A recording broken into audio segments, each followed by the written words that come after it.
थक गए, घूमते घामते आए तो आम के वृक्ष के नीचे आकर के और लेट गए थकान दूर करने के लिए। अब जैसे ही आम के वृक्ष के नीचे आकर के लेटे, आम की डाली हिली, वायु का वेग आया, उसमें ऐसी मोटी मोटी कैरी लगी हुई थी। बोले ये देखो, भगवान ने ये भी कमी करी, ये भी डायरी में नोट करो। अरे इतना बड़ा विशाल दरख्त वृक्ष है, बड़ा पेड़ है, और फल कितने लगाए? इतने इतने से। अब जैसे ही वो लेटे लेटे ये चर्चा कर रहे, इतनी देर में डाली हिली तो एक कैरी टूट करके आई और एक सोने वाले की नाक के ऊपर आकर के गिर गई। तो नाक ऐसी सूज करके ऐसी बड़ी हो गई। दोनों के दोनों एकदम से बैठे हो गए। बोले भैया, परमात्मा ने जो किया है ना, वो बिल्कुल ठीक किया है। अगर मान लो वो वाले फल इस पेड़ में होते और अगर ये फल आज गिर जाता हमारे ऊपर, तो अभी तो केवल नाक के ऊपर सोजन आया है, अरे हमारा तो मस्तक का ही कचूमर निकल जाता है। तो इस पर जो करते हैं वो सब कुछ अच्छा ही करते हैं। लेकिन कलयुग के जीव ऐसे हैं कि हमारे ठाकुर जी के बीच में भी किन्हीं तरह का दोष और निकालते रहते। और अच्छा जब होता है वो तो स्वयं का किया हुआ, और बुरा जब हो गया तो उसका भांडा ठाकुर जी पे फोड़।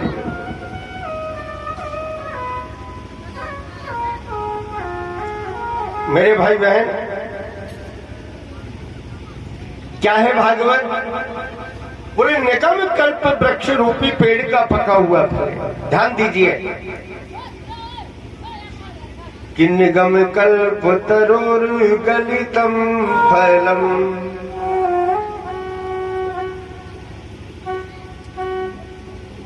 ये जो केले का पत्ता है ना, इसको कलाई से थोड़ा ऊंचा करके बांध लो। उधर कुछ लोगों के चेहरे नजर नहीं आते,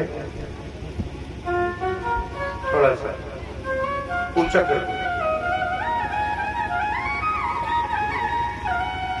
मेरे भाई बहन, जैसे कहा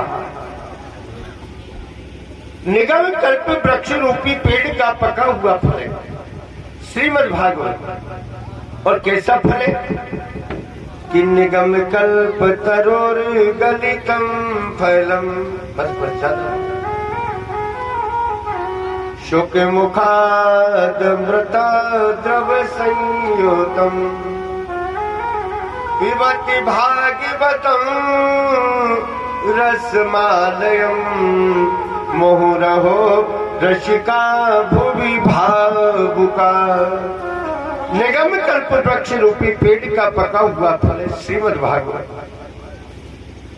कैसा फल है? जिसके अंदर न छिलका है और न इसके बीच में गुठली है, केवल रस ही रस। वो रस कैसा? अमृतत्व को प्रदान करने वाला।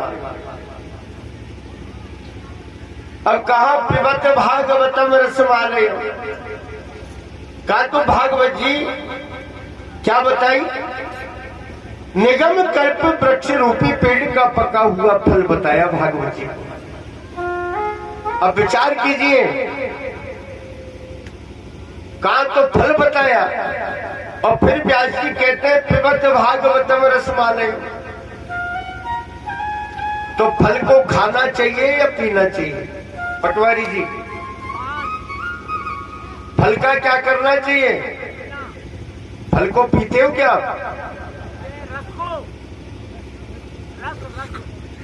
मैं जो पूछ रहा हूं उसका जवाब दो। फल को खाते हो या पीते हो? फल को खाते हैं, रस को पीते हैं। बस ज्यादा नहीं, केवल जितना है ना सर। पिबत भागवतम रसमालय। अब सुनिए, फल को खाया जाता है, लेकिन जिस फल के बीच में ना तो छिलका है और ना जिस फल के बीच में गुठली है, उस फल को पिया जाता है।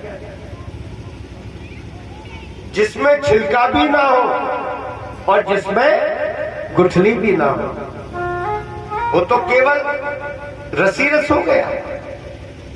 उसके लिए पान कर लीजिए। बोले पिबत भागवतम रसमालय। अब पियोगे कैसे?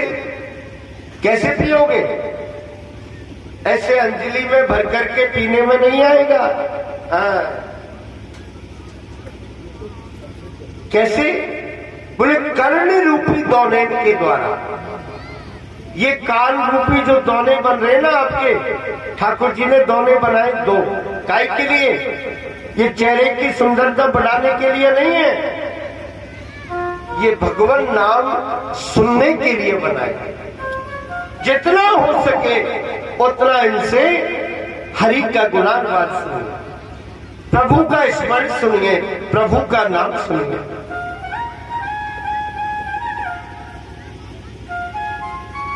कर्ण रूपी दौनेन के द्वारा सुनेंगे। मोह रहो रसिका भूमि भाव का।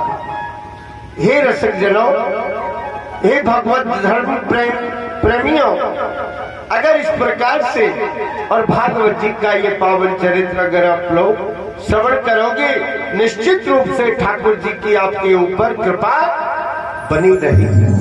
बोलिए बाल कृष्ण लाल की जय हो।